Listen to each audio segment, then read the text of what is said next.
¿Qué tal? ¿Cómo están? Esperamos que se encuentren muy bien. En esta ocasión les traemos una introducción muy sencillita al tema de herencia en clases en Python. Y bueno, afortunadamente este tema de la herencia en clases hace referencia de alguna forma a la herencia, cómo funciona en la vida cotidiana. Así que de esto vamos a tomar como base el ejemplo para ir explicando algunas cosas que se parecen en la vida real a cómo se programan las clases. Bueno, y antes de comenzar, pues aquí les dejo esto, la clase principal o de la que se van a derivar todas las demás, pueden encontrarla con los nombres de padre, madre o base, y en inglés puede ser parent o base, mientras que las clases nuevas pueden ser los nombres hijas o derivadas, y en inglés child o derived, según la referencia que se esté utilizando. Y también según el lenguaje que tenga como dominio la persona que lo está explicando, porque en algunas ocasiones van a ver que la explicación como que no alcanza algunos conceptos que en Python no se usan mucho o no se mencionan, ya quisieran en la documentación oficial. Por ejemplo, aquí, cuando hablan de herencia en los documentos oficiales de Python, la clase principal se conoce como base o base, y las clases que se van derivando, como su nombre lo indica, las derivadas o en inglés derived. Entonces, pues así está muy claro, vamos a manejarlo como la documentación oficial de Python, y si les interesa les dejo la liga a este documento y al otro en español por si ustedes prefieren la traducción. Ahí van a tener las dos ligas en la caja de descripción del video. Entonces, como les decía, lo interesante es que esto va a funcionar muy similar a la herencia, así que la clase principal pues van a ser justamente acá abajo los papás. Las clases derivadas pueden ser, por ejemplo, la hija, y si la mamá tiene una hija, estas dos clases van a tener los métodos y propiedades que se definan en la clase principal. En otras palabras, ahí van los genes.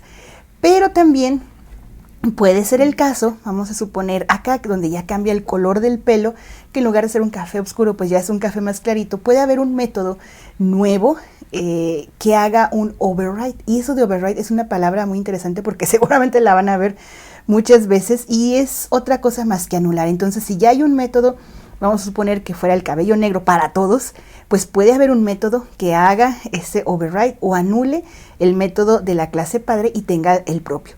Y también ese mismo método puede añadir alguna funcionalidad extra y eso hace que la clase se extienda. Entonces, esas dos cosas van a hacer que cuando estemos trabajando, pues el código se reutilice mejor, se haga todo más compacto, estructurado y bueno, van a haber otras ventajas en esto de la herencia de las clases en Python. Pero por lo pronto, para empezar, esas. Así que, bueno, antes de comenzar con el primer ejemplo, aquí les dejo una estructura general de lo que serían las clases derivadas. Aquí tenemos, le dejé ahorita hija y nieto para irnos poniendo en contexto con el ejemplo que voy a utilizar, pero ya saben, esta clase de aquí, la principal, es la clase base de acuerdo a la documentación oficial de Python. Después pues ya tenemos el método init, aquí voy a usar este de nombre. Tenemos los métodos de toda la familia, los que se van a aplicar a todo ese árbol genealógico. Y después vienen las clases que se van definiendo. Aquí hice dos, la primera clase hija, la derivada, y va a depender aquí, vean, esto es lo que ustedes pueden identificar como de quién se deriva. Aquí nada más hay que poner entre paréntesis de quién parte, que es de familia. Y si se fijan, a la clase hija le hice una clase más, que esta, que es la clase nieto, depende de la hija. Entonces, esto es una forma en el código de ir revisando de quiénes son las dependencias. Pero también va a haber instrucciones en Python que nos van a permitir revisar de dónde partimos, así que no se preocupen. Bueno, y para comenzar les voy a copiar y pegar el código. Ya saben, ahorita lo vamos revisando para no tardarnos tanto en el video. Así que miren, vamos aquí paso a pasito y vamos a hacerlo más grande para que lo puedan ver sin problema. Aquí en la clase, bueno, tenemos el nombre de la clase principal en la línea 1 y aquí estoy definiendo que para todos se van a, los apellidos van a ser burrón. Entonces, todos van a ser burroncitos. De aquí en adelante, por ejemplo, la hija y la familia van a tener ese apellido. Ahí, pues ya saben, podría ser una clase que se llame hijo y el apellido se va a seguir llevando, pero por lo pronto lo dejamos así. Para el init, todos los voy a tener que acceder a través del nombre, entonces por eso en la línea 4 y 5 ven esa parte, esa característica. Ahora, los métodos que son propios de todas las clases, pues dejé ojos, pelo e idioma. Entonces, si se fijan, aquí estoy definiendo que para todos los ojos van a ser cafés, negros y que el idioma va a ser español, nada más. Ahora, la clase hija, como lo habíamos visto en la estructura, aquí depende de familia. Entonces, ustedes lo único que tienen que hacer nada más es escribir entre paréntesis de quién depende la clase. Y recuerden que en Python se acostumbra dejar el nombre de la clase con mayúscula, así que por eso estoy escribiendo aquí familia con mayúscula, la clase hija también con mayúscula. Y lo reconoce Google Colab y lo pone en color verde.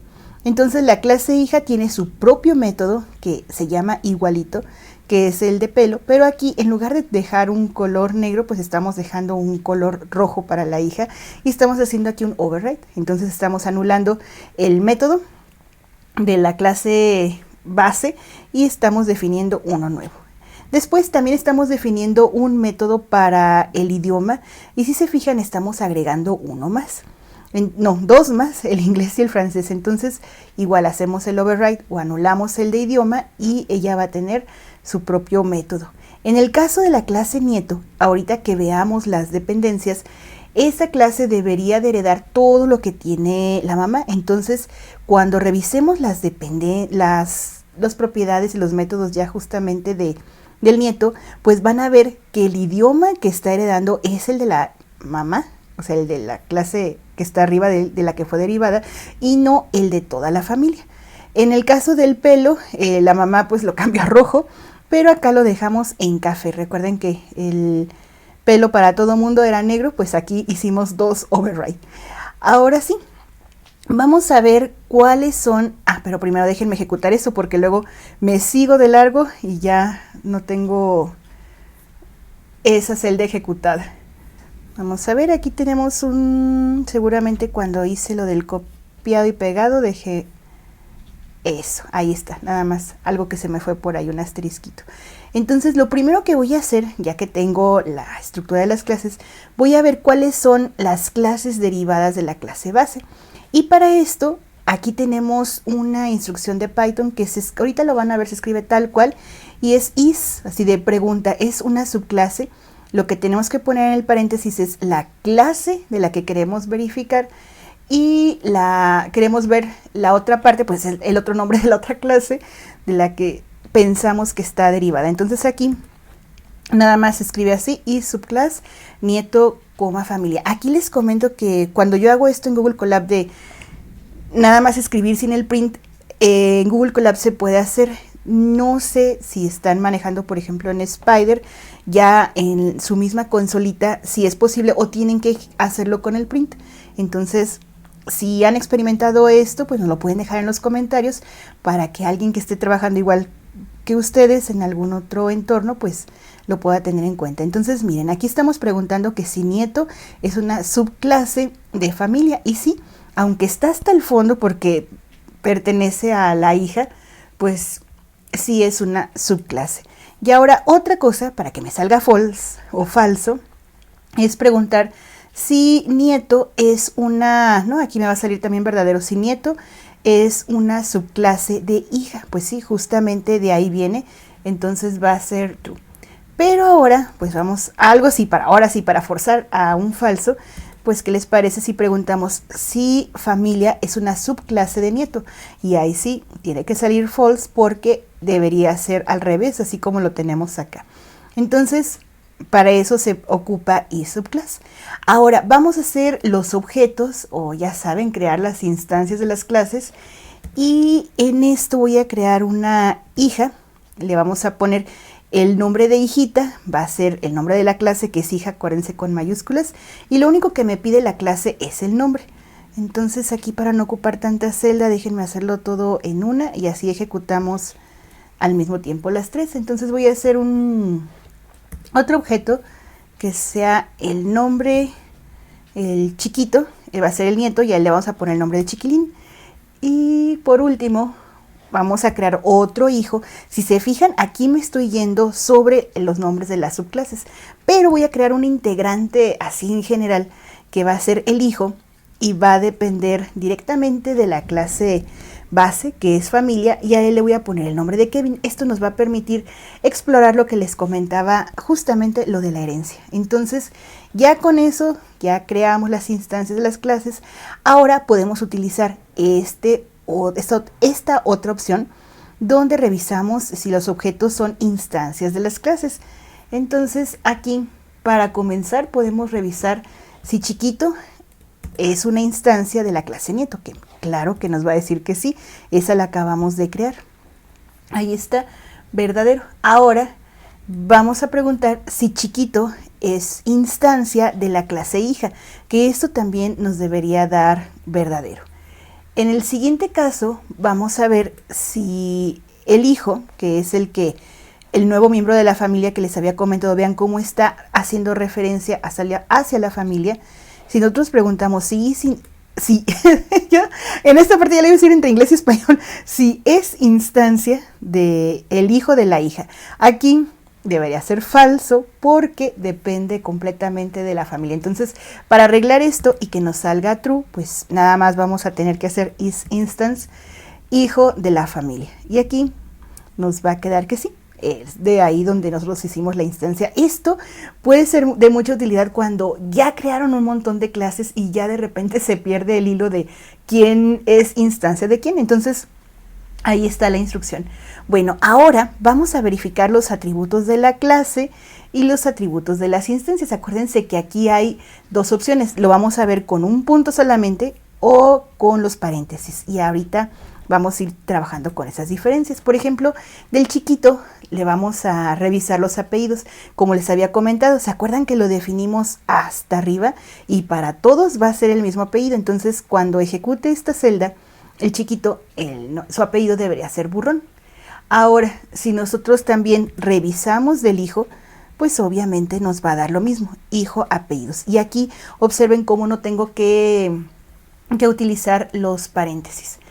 Pero, bueno, y ya salió que también era Burrón, perdón, no cerré esto. Pero ahora sí, vamos sobre uno de los métodos, y ahí sí en el método debo de llevar los paréntesis, van vacíos porque no tiene algún argumento obligatorio, solamente estaba self, pero como lo vimos en el video anterior, ya de self se encarga Python. Entonces de hijo vamos a trabajar con el método ojos, que por aquí anda, y vean el resultado que debemos esperar es que los ojos sean cafés. Entonces aquí está, el color de los ojos es café. Ahora, lo que les comentaba del niño chiquito, si aquí el idioma de él debe ser el idioma de la mamá, no el idioma de la clase. Entonces, vean, idiomas que habla son los 3 idiomas. Pero si hacemos esto mismo con el hijo.idioma, vean cómo él sí va a hablar solamente español, que era el método que se tenía para toda la clase principal.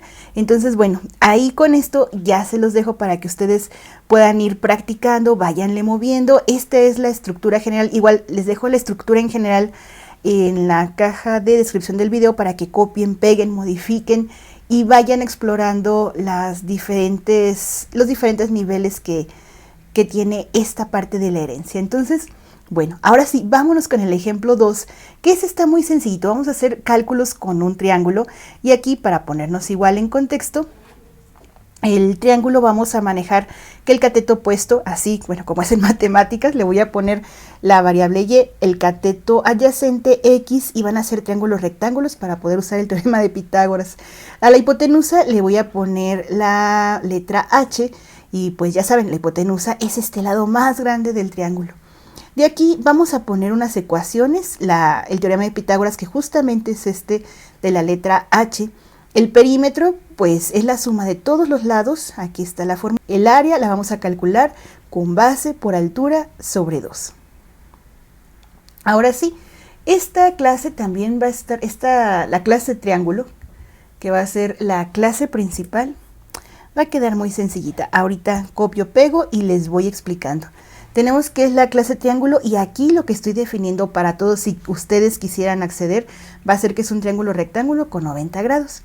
Para el init, o como van a empezar todos los objetos que sean definidos como la clase triángulo, vamos a tener los dos lados. El lado que sería la base y la altura. X, acuérdense que lo dejé como el cateto opuesto, no, el cateto adyacente, perdón, y la Y como el cateto opuesto. Entonces, con esos dos datos, yo puedo calcular, para no pedirle al usuario nada, la hipotenusa, que sería elevar al cuadrado cada uno de ellos, pero aquí me faltó algo. Y déjenme hacerlo de una vez. Aquí a lo mejor alguien ya se dio cuenta. Y voy a necesitar la raíz cuadrada. Entonces aquí hacemos SQSMAT. Por eso vieron que importé ese módulo. Entonces nada más le ponemos mat SQRT y usamos los paréntesis para abarcar a las dos operaciones. Entonces primero se eleva al cuadrado tanto la X como la Y después se saca la raíz. Esto me va a dar el valor de H. Ahora sí, las clases, tengo solamente a este nivel dos clases hijas o dos clases derivadas para hablar como en los documentos de Python. La clase área, que va a depender de triángulo, aquí está justamente. Y lo único que voy a hacer aquí, pues es primero de empezar en 0, la variable que vamos a controlar aquí, que sería la área, es A, y el área va a ser igual a base por altura sobre 2. Entonces hago referencia a X y Y. Ya después lo que voy a regresar como resultado de este método, pues es justamente ese valor del área, que sería una propiedad o atributo de este método. Para la siguiente clase también, que va a ser el perímetro, va a depender justamente de la clase triángulo. Y aquí ya ustedes pueden revisar lo de isInstance o isSubclass para checar que todo esté funcionando correcto, que esté lo de los... eso también es bien importante. Aparte de hacer referencia al nombre de la clase principal, fíjense que un error muy común es cuando copiamos y pegamos algo. Por ejemplo, si yo usé tabulaciones y a lo mejor ustedes usan espacios, si se mezclan tabulaciones con espacios, luego es un problema para que Python pueda reconocer la cantidad de indentación adecuada. Entonces ahí la recomendación es, si todo falla, si se regresan y ustedes manualmente mueven todo, vuélvanlo a capturar. O sea, ya de plano, si les pasa con un programa chiquito, vuélvanlo a capturar y no mezclar los espacios con las tabulaciones, usar una cosa o la otra. Bueno, y ya, siguiendo después este breviario cultural, pues vamos con la clase perímetro. Aquí en el perímetro, como era una suma, pues ven también que inicialicé aquí la variable que le puse P. Entonces sería ese atributo o esa propiedad de este método, pues va a quedar así. P es igual a la suma de todos y este método solamente va a regresar ese resultado. Entonces ya con esto, pues ejecutamos. Y ahora sí, lo único que voy a hacer es crear un objeto que va a depender de... miren, aquí lo podemos hacer de dos formas. Lo voy a hacer ahorita primero así. Va a depender directamente del perímetro, pero el perímetro, como la clase principal necesita X y Y, entonces aquí lo voy a alimentar. Y hago referencia a uno de los métodos de esa clase. Entonces vean, aquí sin problema estoy sumando 3 más 4, 12, más el resultado de la hipotenusa, que sería 3 al cuadrado 9, más 16, 25, 5. Entonces ya son 7 más 5 nos da el 12. Pero si ustedes quisieran, por ejemplo, acceder a la clase triángulo, vamos a cambiarlo aquí. Y lo bueno es de que los cálculos se llaman igual, entonces pues no hay problema. Triángulo, área, porque quiero justamente que me calcule el área nada más. Y el área del triángulo sería 6, que es base por altura sobre 2, o sea 3 por 4, 12, entre 2, 6. Y pues ahí está. Entonces esta ya se las dejo para que ustedes también puedan jugar y experimentar con ella. y revisar lo que habíamos comentado, si es instancia o es subclase. Pues esperamos que este video les sea de utilidad. No olviden dejarnos en los comentarios qué más les gustaría que exploráramos de clase. Ya tenemos por ahí algunas cosas anotadas en las que vamos a seguir trabajando. Y pues también recuerden que si les interesa este tipo de videos pueden considerar suscribirse al canal. Nos va a dar mucho gusto tenerlos como parte de la comunidad de CCT México y pues sobre todo como parte de la comunidad que usa Python, que lo disfruta, lo vive y donde ya saben, lo usamos para un montón de cosas. Entonces esperamos que se encuentren muy bien. Les mandamos muchos saludos desde México y nos vemos en otra ocasión. Hasta pronto.